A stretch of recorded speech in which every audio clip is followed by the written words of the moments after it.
Hi, how you doing tonight, folks? The first thing I want to talk about, I'm going to talk about New Orleans, Hurricane Katrina, the disaster there.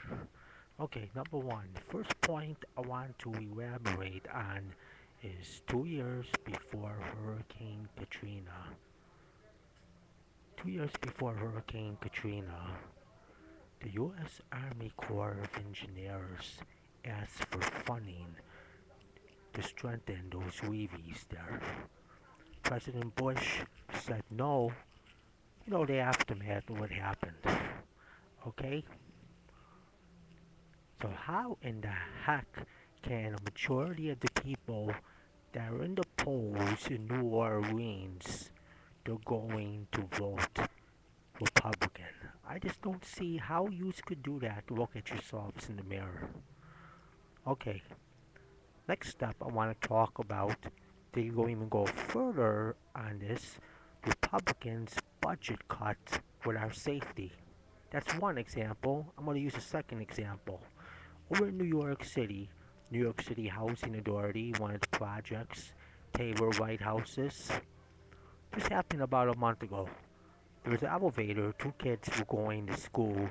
The elevator stopped in between floors. The door opened on the floor below. The elevator was stuck in between. Little baby Jacob, trying to escape the elevator, accidentally fell down the shaft to his death.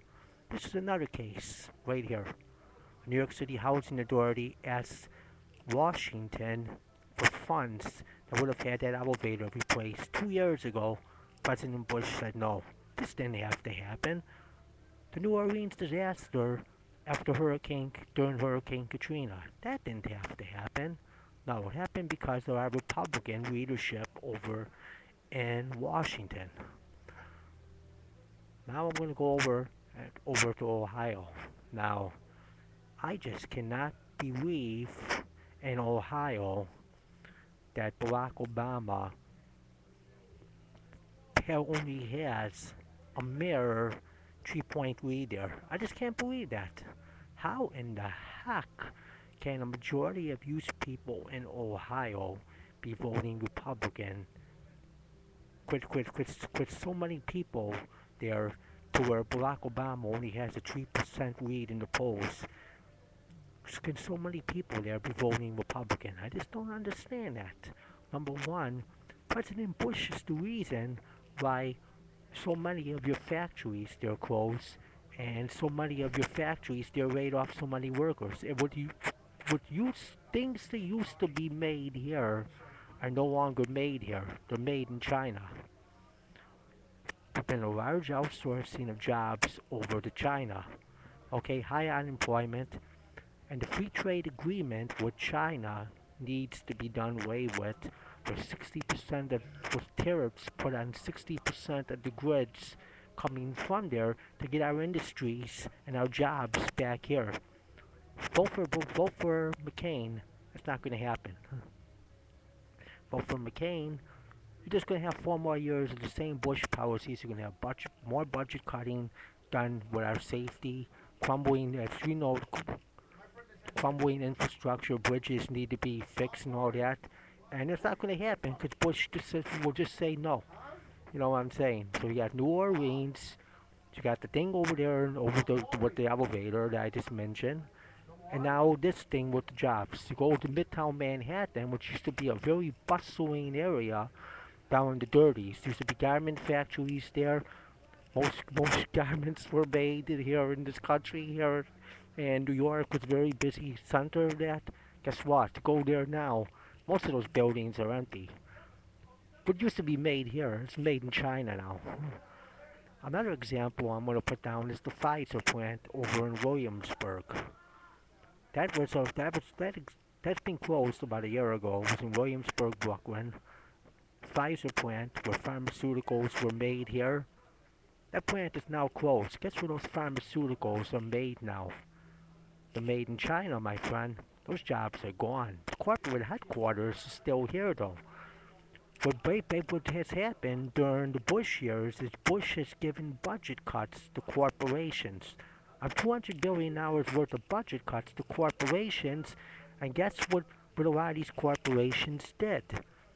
They closed the factories here and opened up, and all the manufacturing is now done with China. The thanks that the jobs are not here now. Vote for Barack Obama.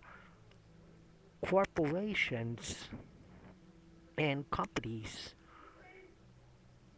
that add jobs here are going to get tax breaks. The ones that don't, they're going to lose their tax breaks. The ones that take the jobs out of here and send them over to China.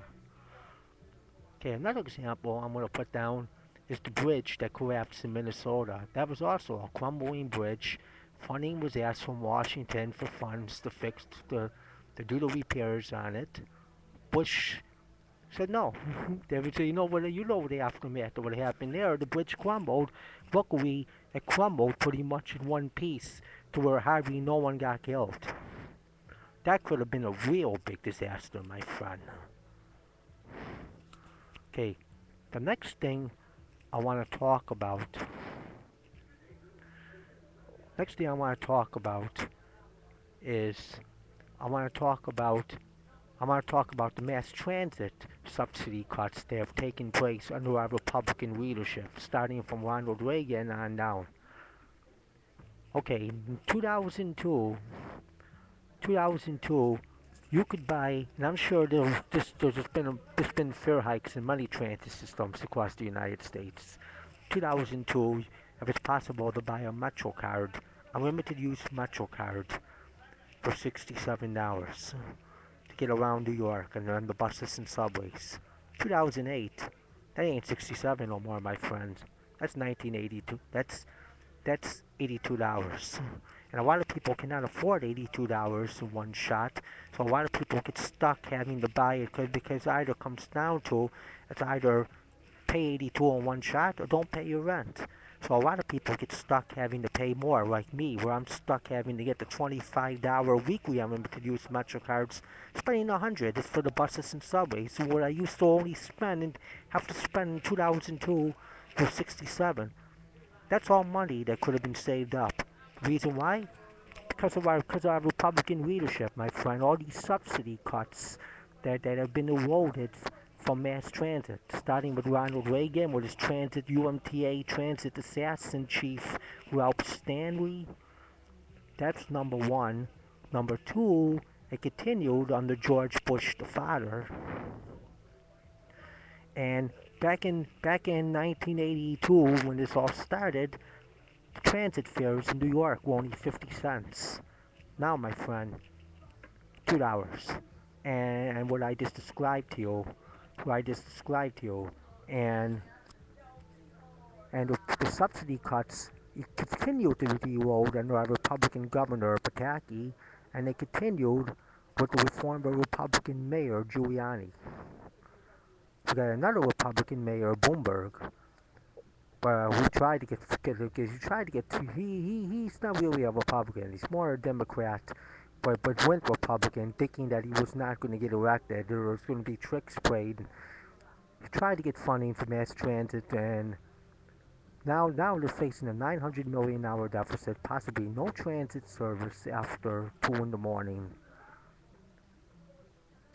And in order to get these funds back, vote for Barack Obama. We got to get a Democrat in the White House. Hillary Clinton has a bill with $200 million and additional funding for mass transit. Majority of it would come to the MTA, plus the rest would be split amongst transit systems across the country. This will help alleviate some of those fare hikes and funding cuts, service cuts, which could possibly mean no service after 2 in the morning. Not to mention the disaster it would read in other cities, much smaller. Okay. Next thing I want to talk about is you got to get Barack Obama in the White House. Barack Obama is for the average man. People making between $200 and $250,000, their taxes will stay the same. People making under $200,000 are going to get tax cuts. People making over $250,000 will pay more, but they can afford it because they're rich. We're finally going to have a president that's for the average man. Barack Obama.